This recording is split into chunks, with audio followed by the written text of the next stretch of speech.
Hello friends, दृष्टा classes के YouTube channel पर आप सभी का स्वागत है।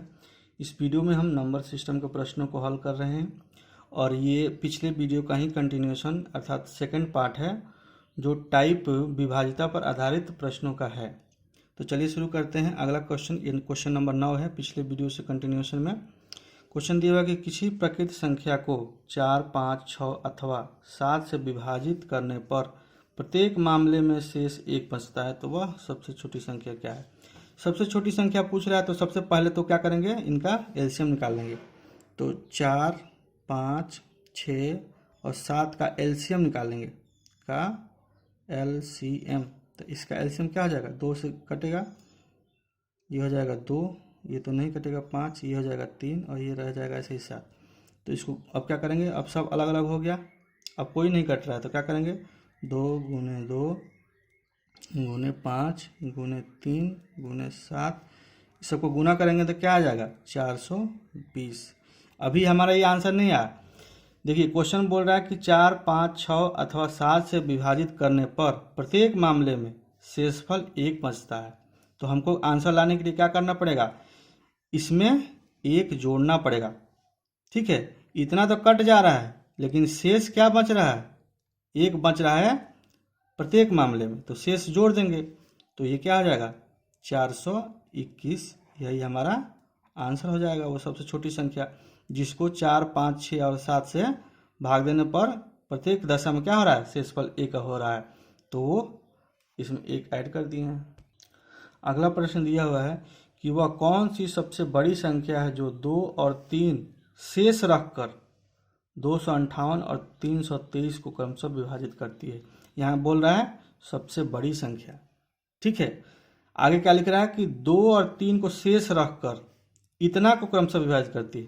अच्छा, शेष रखकर बोल रहा है विभाजित करने के लिए, तो हम क्या कर देंगे, इस शेष को अगर घटा लेंगे तो 258 में से हम क्या करते हैं, शेष जो है क्रमशः लिखा है ना, यानी कि 258 में से ये 2 घटेगा तो क्या हो जाएगा, ये 256।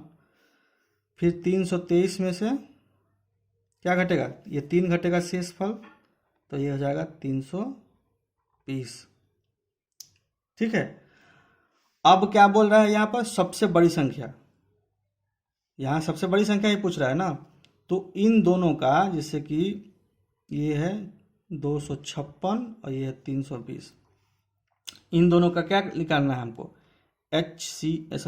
एचसीएफ निकालना है, एचसीएफ निकाल देना है। तो एचसीएफ निकालने का तरीका क्या है कि एक गुणनखंड विधि से इसको गुणनखंड कीजिए, फैक्टर करिए, इसका भी फैक्टर करिए और फिर देखिए क्या कॉमन हो रहा है, तो वो बहुत लंबा प्रोसेस हो जाएगा। एक और दूसरा तरीका होता है कि इन दोनों का डिफरेंस निकाल लीजिए, इन दोनों का डिफरेंस 256 और 320 का एलसीएफ निकालना है, तो एक तरीका है कि इन दोनों का डिफरेंस निकाल लीजिए, तो डिफरेंस क्या आएगा, 64 आएगा। और 64 को देखिए कि ये नंबर जो है अगर इससे हम भाग देते हैं तो ये कट रहा है कि नहीं, और इससे भाग देना तो ये कट रहा है, यानी कि जो डिफरेंस आया उससे दोनों संख्याएं पूरी पूरी कट जानी चाहिए, ये भी और ये भी। अगर दोनों पूरी पूरी कट जाती हैं तो इसका मतलब कि वो उस दोनों का एचसीएफ है। तो देखिए अगर 65 में हम 4 से गुना करें तो 256 आ जाएगा, 4 चौक 16, 6 चौक 24, 25, पूरा पूरा भाग लग गया इसमें। इसको देखिए अगर इसमें 5 से गुना करते हैं तो 5 चौक 20, ठीक है, और 6 5 30 है 2 32, यानी कि पूरा पूरा ये कट रहा है। इसका मतलब क्या है, हमारा एचसीएफ क्या हो जाएगा, ये 64 ही हो जाएगा, यही ऑप्शन हो जाएगा एचसीएफ, और यही हमारा क्या हो जाएगा, आंसर हो जाएगा। एक बार फिर समझिए, यहाँ क्वेश्चन में पूछ रहा कि सबसे बड़ी संख्या निकालना था जो 2 और 3 शेष रखकर 258 और 323 को क्रमशः विभाजित करती है।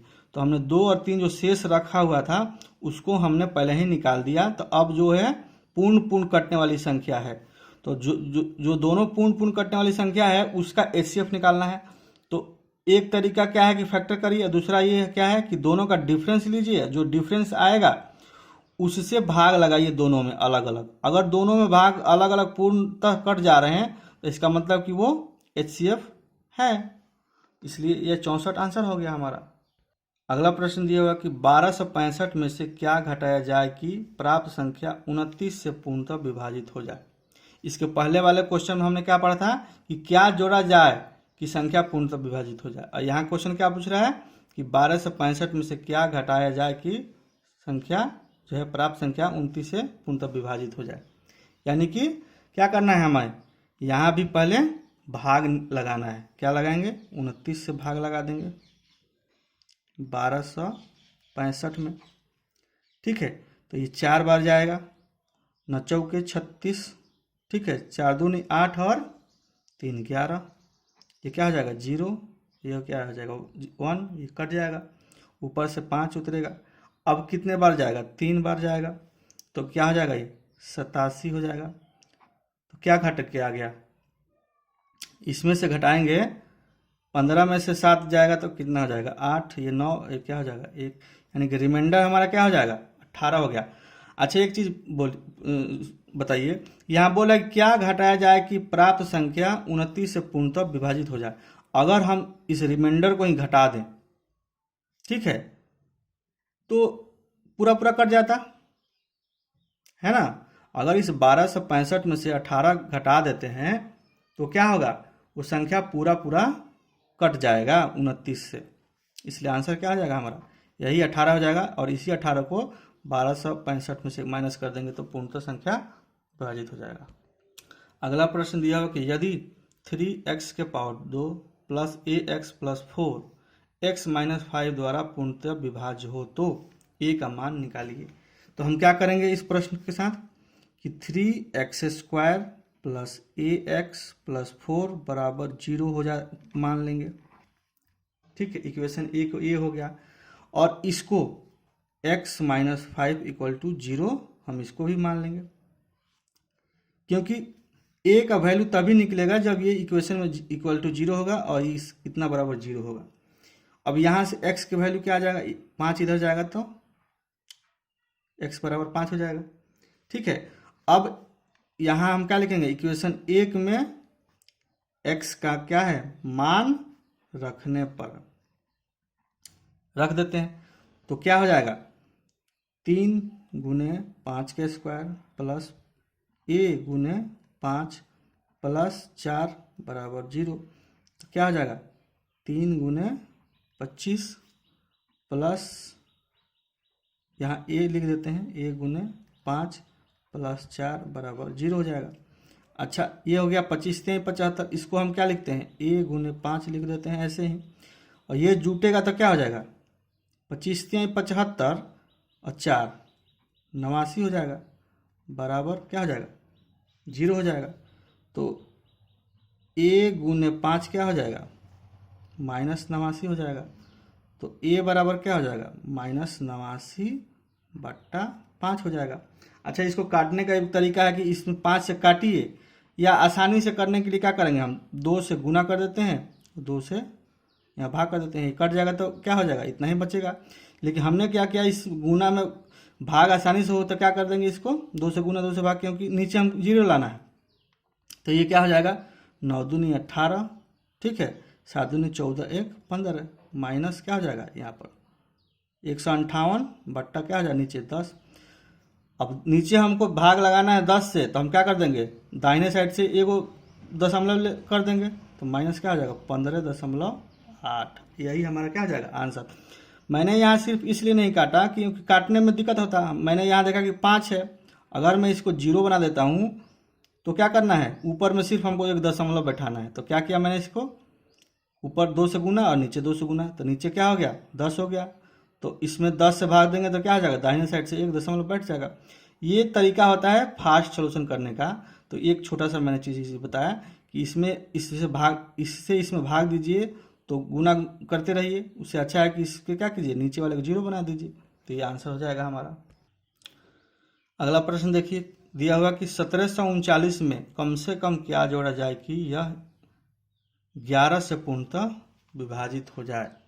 इस टाइप का हमने क्वेश्चन किया है, और एक और क्वेश्चन इसलिए मैंने लिया है ताकि आपको आसानी से कंसेप्ट समझ में आ जाए। तो क्या बोल रहा है कि कम से कम क्या जोड़ा जाए कि 11 से पूर्णतः विभाजित है, यानी कि इसमें क्या जोड़ा जाए, कुछ नंबर जोड़ा जाएगा जो जुड़ने के बाद 11 से विभाजित हो जाएगा। तो क्या करेंगे निकालने के लिए, 11 से क्या करते हैं 1739 में भाग कर देते हैं। तो क्या करेंगे, एक बार जाएगा, ये हो जाएगा 6, 3 उतरेगा, ठीक है। तो एक 5 बार में जाएगा तो ये हो जाएगा 55। अब क्या हो जाएगा 8, या यहाँ हो जाएगा 9। अब 8 बार में जाएगा, ये क्या हो जाएगा 28, 88, क्या हो जाएगा 1। तो ये जो रिमाइंडर आया, कह रहा है कम से कम क्या जोड़ा जाए, ठीक है। तो मान लीजिए यहाँ 1 है, यहाँ क्या है 11 है, तो 11 से 1 में भाग जाएगा क्या, नहीं जाएगा। तो इसमें अगर हम 10 जोड़ें तो ये 11 हो जाएगा, तो ये कट जाएगा, यानी कि पूर्ण भाग लग जाएगा। तो इसको निकालने के लिए हम क्या करते हैं कि भाजक में से रिमाइंडर को माइनस कर लेते हैं, यानी कि 11 में से इस 1 को माइनस कर लेंगे तो क्या आ जाएगा 10 आ जाएगा। यानी कि हम क्या करेंगे 10 को, यहाँ क्या कर रहे थे 10 ही जोड़ रहे थे ना इसमें 11 बनाने के लिए। तो एक तरीका होता है कि इस भाजक में से रिमाइंडर को माइनस कर लेंगे तो क्या आ जाएगा 10 आ जाएगा, यही संख्या जोड़ेंगे इसमें तो पूर्णतः विभाजित हो जाएगा। मैंने क्या किया, इसको इस 11 में से 1 को घटाया तो 10 आया, या फिर समझने के लिए मैंने क्या किया, जो रिमाइंडर आया था उसमें क्या जोड़ते कि 11 से विभाजित हो जाता, तो 1 में 10 जोड़ते तब 11 हो जाता, यानी कि 11 बार एक बार और जाता, 11 से कट जाता। तो ये आंसर क्या हो जाएगा 10 हो जाएगा। आगे देखिए कुछ विभाजिता के नियम हम बता रहे हैं, ताकि कोई भी नंबर को देखते ही आपको पता चल जाए कि वो किस नंबर से कटेगा, यानी कि विभाजन होगा। तो अगर 2 से देखें कि 2 से कौन कौन से नियम हैं जिससे हम पता कर सकते हैं कि वो नंबर विभाजित होगा या नहीं। तो किसी भी नंबर के इकाई अंक पर जो नंबर होगा, किसी भी नंबर के इकाई स्थान पर जो नंबर होगा, जैसे कि इस 28 में इकाई क्या है 8 है, और इस 126 में इकाई के स्थान पर क्या है 6 है। अगर इकाई पर स्थान का नंबर जो है वो 2 से पूरा कट जाता है तो वो पूरा नंबर जो है वो 2 से कट जाएगा, ठीक है। जैसे ये देखिए कि इकाई का स्थान पर क्या है 8 है, तो ये 2 से कट जाएगा 4 बार में। अगर ये 2 से कट गया, इसका मतलब क्या है कि ये जो कितना भी बड़ा भी नंबर हो वो 2 से कट जाएगा। जैसे यहाँ 6 है, ये 3 बार में कट रहा है 2 से, इसका मतलब कि ये नंबर कट जाएगा पूरा, ठीक है। तो यही नियम होता है कि किसी भी संख्या के इकाई स्थान पर जो अंक होगा, अगर वो 2 से विभाज्य है तो पूरी संख्या 2 से भी विभाज्य होगा, यही नियम है। अगर 3 से विभाजन की बात है तो जो भी संख्या होगा, जैसे कि मान लिया मैंने यहाँ संख्या 225 है, तो इसमें रूल होता है क्या कि संख्या के अंकों का योग अगर 3 से विभाज्य हो जाए तो संख्या भी 3 से विभाज्य होती है। जैसे यहाँ देखिए संख्या के अंकों का योग क्या करेंगे 2 + 2 + 5 बराबर क्या हो जाएगा 2 2 4 और 5 9, यानी कि 9 जो है ये 3 से विभाज्य है पूरा, इसलिए क्या है ये 225 3 से विभाज्य होगा। कहने का मतलब है कि ये रूल होता है कि किसी संख्या के अंकों का योग अगर 3 से विभाज्य है तो वो संख्या भी 3 से विभाज्य होगी। मैंने यहाँ एग्जांपल देकर बताया कि यहाँ अंकों का योग क्या हो गया 9, 3 से विभाज्य हो रहा है, इसलिए ये संख्या 3 से विभाज्य होगी। आगे देखिए 4 से विभाजन का रूल क्या होता है कि किसी भी संख्या के दाएं से 2 अंक, यानी कि इकाई और दहाई का अंक, दाहिने से 2 अंक अर्थात इकाई और दहाई का अंक, जैसे इस नंबर में क्या है दाहिने से 2 अंक 24 है, इकाई और दहाई का अंक मिला के यहाँ क्या है 26 है। तो अगर इकाई और दहाई अर्थात दाहिने से 2 अंक 4 से विभाज्य हो जाए, जैसे 24 में अगर 4 से भाग देंगे तो 6 बार में कट जाएगा, ठीक है। तो इसका मतलब क्या है ये जो पूरा नंबर है 224 ये भी 4 से विभाज्य हो जाएगा। यहाँ देखिए ये दाहिने साइड से 2 अंक है ना, तो ये 2 अंक 26 है, तो 26 में अगर 4 से विभाजित करते हैं तो ये नहीं कटेगा, 4 × 6 = 24 तक जाएगा, उसके बाद इसके बाद 28 आ जाएगा, 4 × 7 = 28। तो ये क्या है पूरा नहीं कट रहा है, इसका मतलब क्या है ये नंबर जो है पूरा ये 4 से विभाज्य नहीं होगा। कहने का मतलब है कि किसी भी नंबर में कितना भी बड़ा नंबर हो, अगर उसका 2 अंक आखिरी जो दाहिने से है वो 4 से पूरा विभाजित होता है तो इसका मतलब है कि वो संख्या भी 4 से विभाजित होगा। अब आता है 5 से विभाजन का नियम। किसी भी संख्या में अगर इकाई का अंक या तो 0 हो या तो 5 हो, मैंने यहाँ छोटा छोटा नंबर लिया है, आप कितना भी बड़ा नंबर ले सकते हैं, कुछ भी मान लीजिए 1 2 5 7 कुछ भी लिख दिया और आखिरी में 0 बैठा दिया। तो आखिरी में अगर इकाई स्थान पर 0 है, इसका मतलब क्या है कि ये 5 से विभाज्य होगा। या फिर कुछ भी नंबर ले लीजिए 5 7 9 और आखिरी में 5 लिख लीजिए, इकाई के स्थान पर अगर 5 है तो ये 5 से अगर विभाज्य है इकाई का अंक, तो ये पूरे नंबर में 5 से विभाजन पूरा पूरा कटेगा और ये भी पूरा पूरा कटेगा। कहने का मतलब है कि किसी भी संख्या के अंत में अर्थात इकाई स्थान पर अगर 0 है या 5 है तो वो संख्या पूरा पूरा 5 से विभाजन होगा। अगला देखिए 6 से विभाजन का नियम, ये बोलता है क्या कि किसी भी संख्या में अगर 2 से और 3 से पूरा पूरा विभाजन लग जाए, दोनों कंडीशन है, किसी भी संख्या में 2 से भी और 3 से भी पूरा पूरा अगर कट जाए नंबर तो वो 6 से भी विभाजित हो जाता है। तो यहाँ देखिए 72 2 से कट जाएगा ना 36 बार में, और ये 3 से कट जाएगा 24 बार में। इसका मतलब क्या है ये 6 से भी कट जाएगा। कहने का मतलब है कोई भी नंबर यहाँ ले लीजिए आप, अगर वो 2 से और 3 से दोनों से अलग अलग पूर्णतः विभाजित है तो वो संख्या क्या हो जाएगा, 6 से भी पूर्णतः विभाजित हो जाएगा। अब आगे आता है 11 से विभाजन का नियम। इसमें क्या होता है कि देखिए ये क्या है, ये है विषम स्थान है, ये सम स्थान है, ये विषम स्थान है, ये सम स्थान। ये तो आप लोगों को पता होगा कि ये सम स्थान है, ये विषम स्थान है, ये सम स्थान है, ये विषम स्थान। ये पहले नंबर पर है, ये दूसरे नंबर पर है, ये तीसरे नंबर पर है, ये चौथे नंबर पर है। तो पहला नंबर क्या हो जाएगा, विषम स्थान, दूसरा नंबर क्या हो जाएगा, सम स्थान, तीसरा क्या हो जाएगा, विषम स्थान, और चौथा क्या हो जाएगा, सम स्थान। तो इसका रूल होता है कि विषम स्थानों पर अंक जो हैं उनका योग और सम स्थान पर जो अंक है उनका योग का माइनस करते हैं। अगर वो 0 हो जाए या 11 से भाग लग जाए तो वो संख्या 11 से भी विभाजित होती है। तो जैसे देखिए यहाँ विषम स्थान पर क्या है 1 और यहाँ 3 है, तो 1 और 3 को मैंने जोड़ लिया तो क्या हो जाएगा 4। यहाँ सम स्थान पर क्या है, ये है विषम, ठीक है। सम स्थान पर क्या है 7 और 8 है, 7 + 8 क्या हो गया 15 हो गया।